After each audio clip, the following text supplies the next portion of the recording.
Многие считают, что в Америке очень дорогие продукты, в Аргентине очень дешевые, а в России споры никогда не утихают. Кто-то говорит, что дешево, кто-то говорит, что дорого. Но это смотря с чем сравнивать. И в этом видео мы будем сравнивать и наконец-то узнаем правду, где же все-таки, дешевле. И да, ребята, вы на канале Виза в мир, меня зовут Даша, поехали! Недавно мы с моим парнем Ваней переехали жить в Аргентину. В этом выпуске вы его навряд ли увидите, потому что сегодня он наш оператор. И сейчас мы направляемся в супермаркет для того, чтобы закупиться продуктами и сравнить цены между Аргентиной, Россией и США. Откуда вообще взялось такое странное сравнение? Аргентина и так понятно почему, Россия тоже понятно, а Америка в этом сравнении, потому что мы давно хотим туда переехать. И, конечно, хочется понимать, вывезем ли мы финансово, если решим туда отправиться. Ну а пока мы здесь, в Латинской Америке, и в ближайшие 2 года точно никуда не собираемся, если, конечно, не выиграем грин-карту. Магазин, в котором я буду делать закупку, называется Carrefour. Это довольно распространенная сеть магазинов по всему миру. А здесь это обычный средненький супермаркет типа Перекрестка, Ашана, или Магнита, если хотите. Вообще в Аргентине это не единственный продуктовый магазин. А здесь есть и другие сети, такие как Кота, Диа, Джумба, Диско и Макро. Ценовой сегмент у них примерно одинаковый, просто Carrefour близко к дому, поэтому закупаться будем в нем. Сразу хочется оговориться, что сравнение в таких разных странах, естественно, не может быть честным, так как в этих странах разный уровень жизни и разные зарплаты. Но так как весомая часть нашего бюджета – это рубли, поэтому нам очень интересно сравнить цены на продукты. Кстати, спасибо курсу рубля, с каждым месяцем считать становится все проще. Так сложилось, что мы уже не понимаем, что дорого, а что дешево, из-за того, что мы успели пожить в разных странах и понятие нормальной цены у нас размылось. И первое, что я буду брать, это по классике овощи. Вот, например, огурцы. Мы привыкли все, что у нас есть разного вида огурцы, большие, маленькие, пупырчатые, в общем, всякие разные. А здесь огурцы вот только вот такого вида, огромные и больше похожи на кабачки. Правда, по вкусу они особо не отличаются от наших, только у них довольно большие косточки. У помидоров в Аргентине тоже нет особого разнообразия, в основном это обычные помидоры и черри. Я возьму вот такие вот черри. Просто потому, что их будет проще сравнивать с другими странами, потому что в других странах, в отличие от Аргентины, огромный выбор разнообразных видов. Картошка тут довольно странно называется папа негра. Не знаю, насколько правильно я это произношу и насколько это толерантно, но как-то так.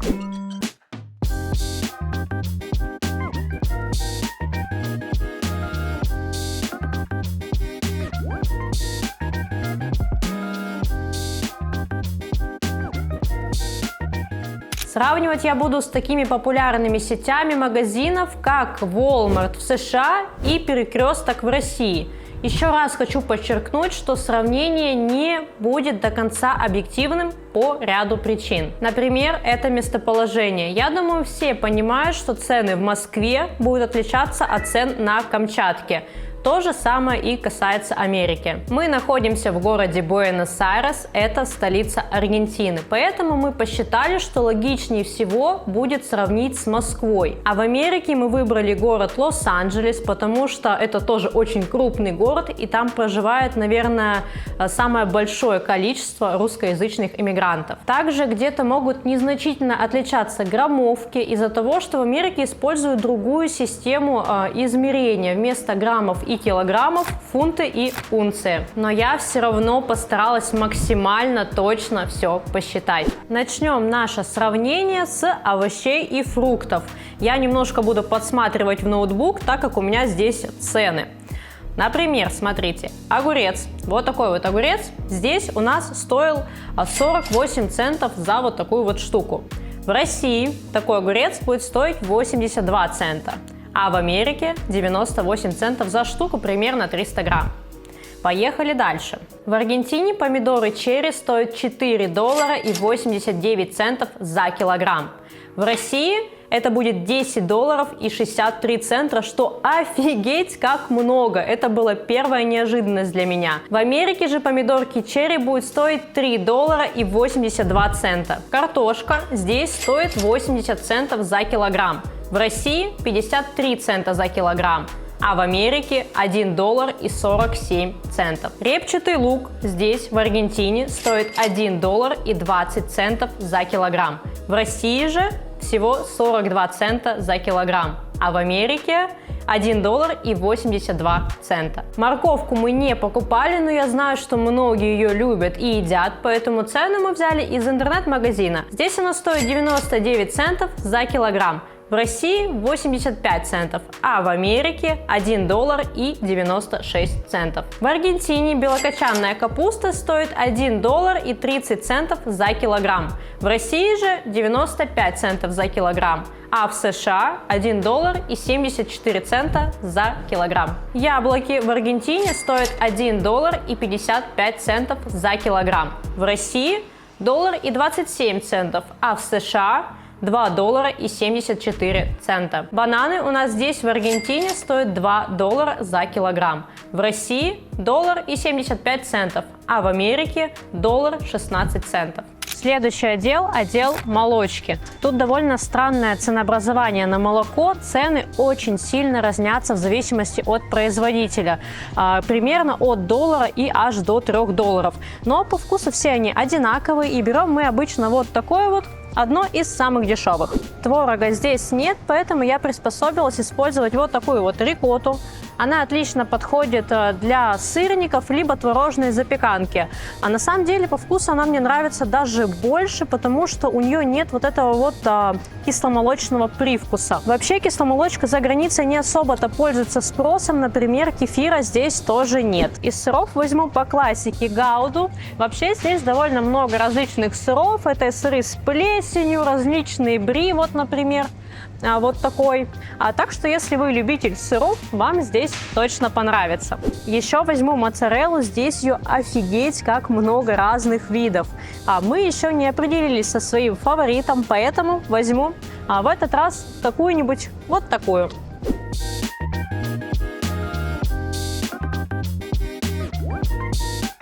Молоко здесь в Аргентине у нас стоит 99 центов за литр. В России пачка молока будет стоить также 99 центов, а в Америке 1 доллар и 8 центов. Рикотта везде имеет немножко разный внешний облик. Здесь у нас вот такая вот, и стоит она за 500 грамм 1 доллар и 98 центов.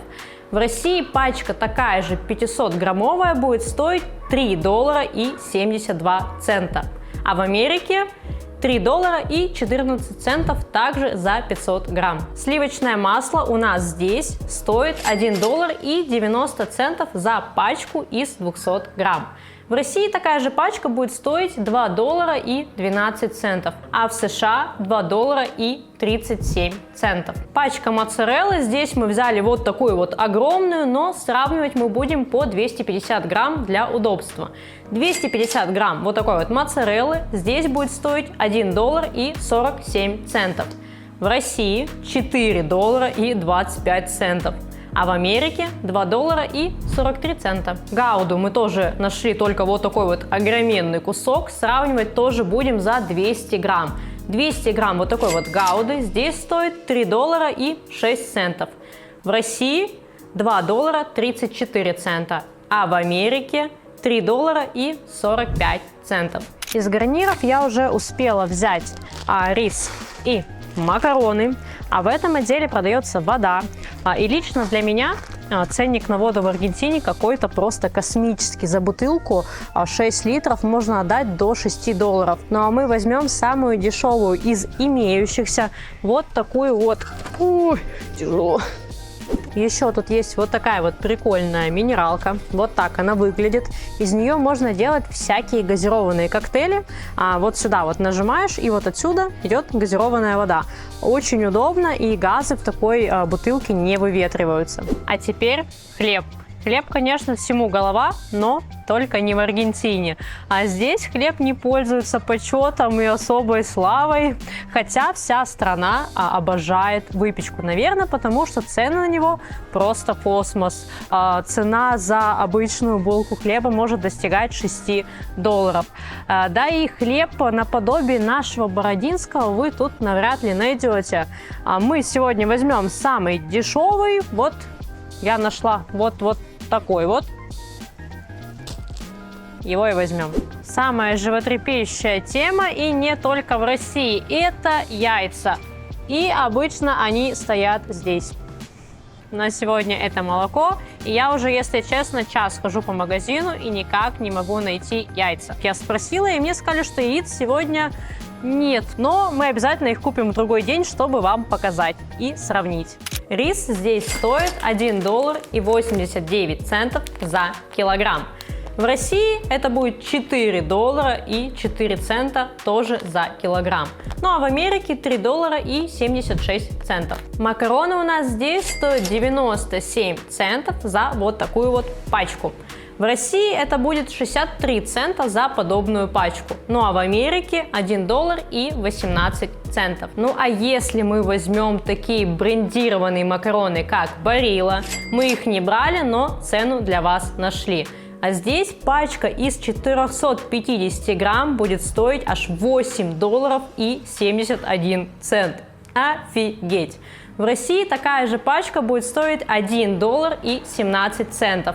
А в Америке $1.76. Все дело в том, что в Аргентине огромные проблемы с любыми брендами. Любой брендированный продукт будет стоить в разы дороже местного аналога. Это происходит потому, что здесь есть какие-то проблемы с импортом. Я сильно не вникала в детали, но факт остается фактом. Бренды здесь дорогие. Вода вот такая вот 6 литров. Сейчас мы ее взяли по акции за $1.40, но обычно она стоит $2.80, а будем считать эту цену. В России за такую же бутылку будет $1.43, а в Америке $2.11. Минеральная вода, как я уже говорила, она здесь прикольная. Давайте протестим, как она работает. Сейчас я разберусь, как она... Ой, открывается. Вот так вот раз. Вот так вот два. И магический момент. Вот так вот. Минералочка вкусненько. Забавно, да? Оп. В общем, вот такая вот бутылка у нас стоит $1.19 за 2 литра. В России бутылка 1,5 литра будет стоить 53 цента, а в Америке 1,5 литра $1.45. Ну и самая, наверное, животрепещущая тема – это яйца. Здесь с этим тоже проблемы. Вот такая вот пачечка из 6 штук здесь стоит $1,5. В России такая же пачечка будет стоить 89 центов, а в Америке $1.72. Хлеб тоже является неким проблемным местом Аргентины, и вот за такую вот пачку $1.59. В России такая же пачка будет стоить 70 центов, а в Америке $1.48. Больше 2 лет мы с парнем находимся в эмиграции, и за это время мы успели сменить уже 3 страны и более 10 раз переезжали из квартиры в квартиру. И как оказалось, это очень затратно. Перелеты, оплаты багажа, трансферов, риэлторов, бесконечные сборы документов и оформление страховок. И все это стоит денег, которых в эмиграции катастрофически не хватает. Поэтому мы задумались над темой инвестирования, начали искать информацию в интернете и наткнулись на платформу BitMarket. Это именно то, что нужно каждому, кто задумывается о теме инвестиций, но не знает, с чего начать. На BitMarket есть все, что нужно для успешного инвестирования. На платформе есть 3 инструмента, которые помогут новичку начать свой путь в мире инвестиций и, самое главное, не потерять свои деньги. Первый инструмент называется BitStart. Это бесплатный курс для новичков, где вы всего лишь за неделю узнаете, как правильно инвестировать без лишних рисков и ошибок. Вас буквально за ручку проведут и объяснят сложные термины простыми словами. Второй инструмент – это сообщество в Телеграме под названием Top Stocks Hunters. Здесь сам основатель BitMarket Максим выступает в роли эксперта и делится покупками своих акций. Вы можете задать ему любой вопрос на тему инвестиций. Кроме того, здесь организуются ежемесячные встречи, где обсуждаются последние тренды на рынке. Это место, где инвесторы объединяются для обмена опытом и идеями. Третий инструмент – BitGuru. Это платная подписка, которая автоматически за вас подберет доходные компании, акции которых будут гарантированно расти. Это поможет вам сформировать успешный портфель, а BitGuru будет постоянно отслеживать его и подсказывать вам, когда нужно совершать изменения. Тут важно подчеркнуть, что вы не проводите свои деньги через платформу BitMarket.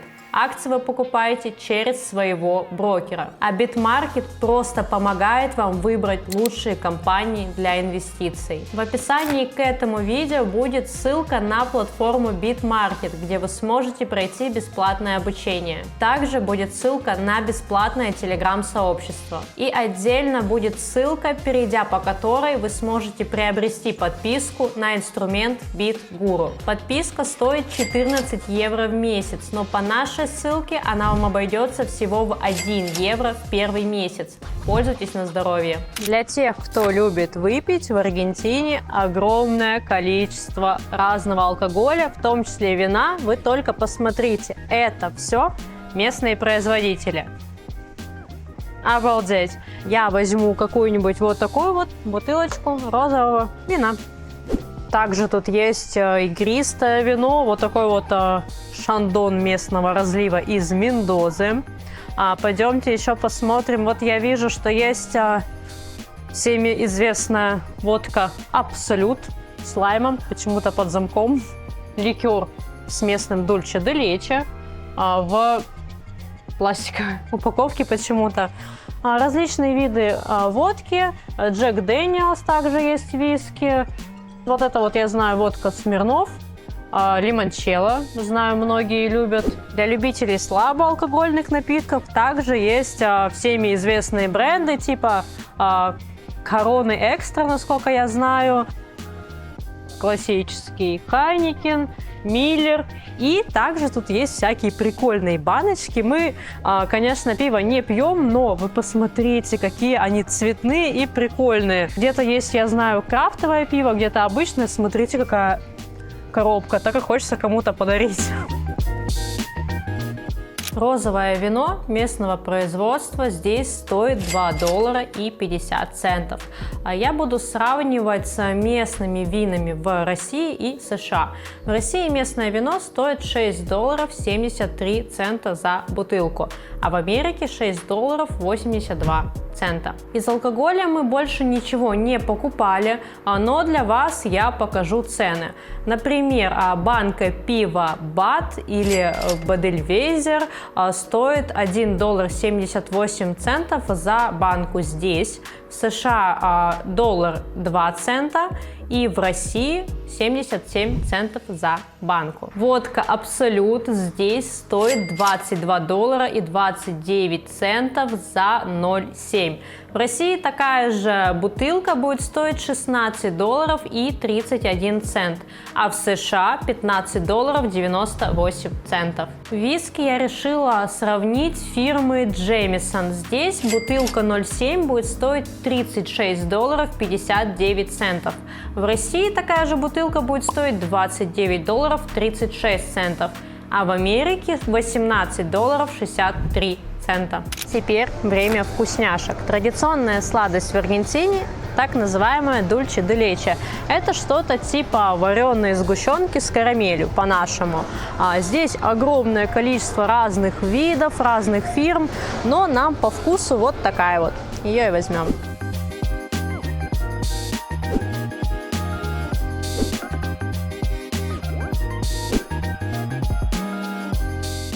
Шоколадка Милка здесь в Аргентине стоит 4 аж целых доллара за 100 грамм. А в России $1.06 за 100 грамм, а в Америке $7.95 за 100 грамм. Офигеть! Если честно признаться, мы в магазин ходили не сегодня, и, к сожалению, от нашей шоколадки уже ничего не осталось. Местная вареная сгущенка. Ой! Композиция порушилась, ну и ладно. Местная вареная сгущенка стоит здесь $1.87 за вот такую вот баночку. В России аналог местной Дульче де Лече, это обычная вареная сгущенка, и стоит она $2.10 за подобную банку.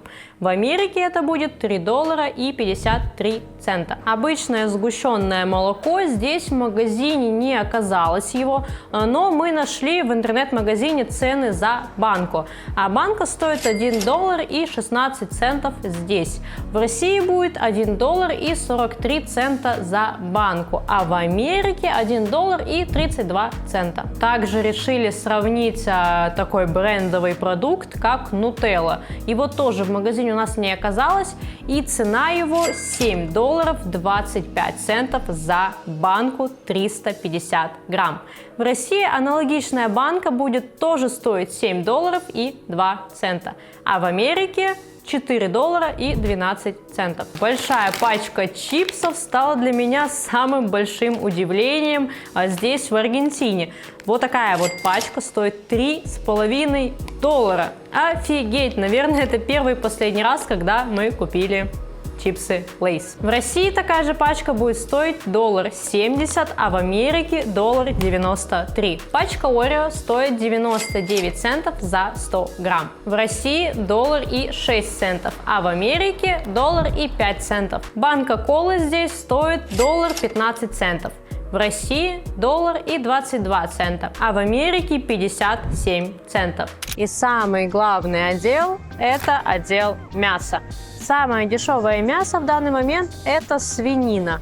Курица и говядина немного дороже и находятся примерно в одном ценовом сегменте. Все мясо в Аргентине просто божественного качества. Когда мы первый раз попробовали местные стейки, мы были просто в шоке. Наверное, мы никогда в жизни не пробовали мясо такого качества. Возьмем всего по чуть-чуть.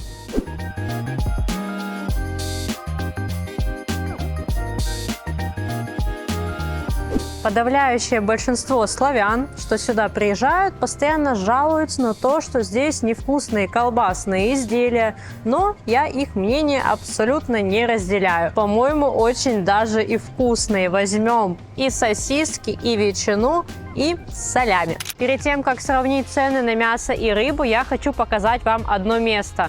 Складывается такое ощущение, что Аргентина – это Россия 2000-х. Объясню, чтобы что-то найти по нормальным ценам, нужно знать где. Сейчас мы находимся возле китайского магазинчика, их тут довольно много и спрос на них тут весьма большой. Когда мы только сюда приехали, одна моя знакомая сказала нам, что если вы видите, что магазин держат китайцы, значит там хорошие цены. Например, тут продается дешевле вода, хлеб, сыры, молоко, кофе и многое другое. И еще есть другое место, обычная лавка, где продают булочки и пиццу. И еще заодно ребята здесь продают яйца. И здесь, в отличие от Carrefour или других магазинов, они стоят гораздо дешевле. Это примерно $4,3 за 30 штук. В общем, логика понятна. Если хотите купить что-то подешевле, вспоминаем наших бабушек и дедушек, ходим по магазинам, ищем и запоминаем, где цены подешевле. То же самое касается и одежды, и любых бытовых штук. Но об этом в следующем видео. Так что те, кто забыли подписаться, подписывайтесь. Когда вы переезжаете в какую-либо другую страну и у вас ограниченный бюджет, нужно понимать, что вам придется подстраиваться и свои привычные продукты менять на какие-то аналоги, либо вообще убирать их из рациона. Тут мы возвращаемся к нашим брендам. У меня в руках в одной руке пачка Lay's, а в другой обычные чипсы No Name. Так вот, чтобы вы понимали, вот такая вот пачка стоит почти в 3 раза дешевле. Ну, то есть мысль понятна, да? Куриная голень здесь, в Аргентине, стоит аж $4.50. что, как по мне, немножко многовато. В России за такую же голень вы отдадите $2.55 за килограмм. А в Америке $1.74. В Аргентине вот такая вот свиная корейка будет стоить $3.70 за килограмм. В России аналогичная корейка будет стоить $4.68, а в Америке $7.14. Что касается говядины, здесь ее огромное количество видов, и я взяла что-то, как мне кажется, похожее на стейк Нью-Йорк. Вроде как он так и называется. Вот такой вот стейк за килограмм стоит $7.70. В России аналогичный стейк будет стоить $29.25, а в США $24.94. Красную рыбу в пачках здесь довольно сложно найти, но мы нашли цену на нее в интернет-магазине. За 200 грамм форели вы отдадите $11.99. В России же за точно такую же пачку $5.10. В американском магазине Walmart я не нашла форель, но нашла семгу, и это будет стоить $10.15 за 200 грамм. Ветчина здесь стоит $4.47 за 500 грамм. А в России за 500 грамм будет стоить $4.36. А в Америке ветчина стоит $4.85. Солями здесь стоит $1.69 за 100 грамм. А в России же $1.80, а в Америке $5.67. Ну и любимое многими блюдо — это сосиски. А здесь в Аргентине за вот такую пачку 225 грамм мы отдали $1.20. А в России аналогичная пачка будет стоить $1.80, а в Америке $1.77. Ну и заключающая категория — это средства личной гигиены. Например, туалетная бумага. В Аргентине самая дешевая однослойная туалетная бумага, которая просто вот просвечивается. Она стоит $1.85 за 4 рулончика. В России самую дешевую туалетную бумагу, которую я нашла, стоит 74 цента за 4 рулона. А в Америке 98 центов. Шампунь Dove здесь стоит $3.05 за вот такую вот баночку. В России аналогичная баночка шампуня будет стоить $4.36. А в Америке $3.98. Но есть еще такой шампунь, как Pantene. Мы его не брали, но цену я на него покажу, потому что для меня это удивление, потому что Dove и Pantene — это вроде два брендовых шампуня, одинакового качества, но цена на них очень сильно отличается. Например, 200-граммовая банка шампуня Pantene здесь стоит $5.95. А в России точно такая же пачка будет стоить $2.65. А в Америке $4.47. Я подсчитала все результаты всех продуктов, и, если честно, я немножко в шоке. В общем, слушайте. В США все продукты вам обойдутся в $170.24. В России же все продукты обойдутся в $164.08. А в Аргентине $170.80. Разница всего $5. Офигеть! Как это может быть? По факту плюс-минус одинаково, но я уже загуглила информацию, и это, я посчитала, будет, наверное, правильным. МРОТ – минимальный размер оплаты труда. Слушайте, в США МРОТ сейчас составляет $1000 160 а в России $202.54. И в Аргентине $234. То есть, получается, в США минимальный размер оплаты труда практически в 5 раз больше, чем в России. И при этом одинаково стоят продукты. В общем, выводы сделает каждый сам для себя. А пока пишите в комментариях, сколько такая продуктовая корзина стоит у вас. Подписывайтесь на канал, ставьте лайки и всем пока-пока!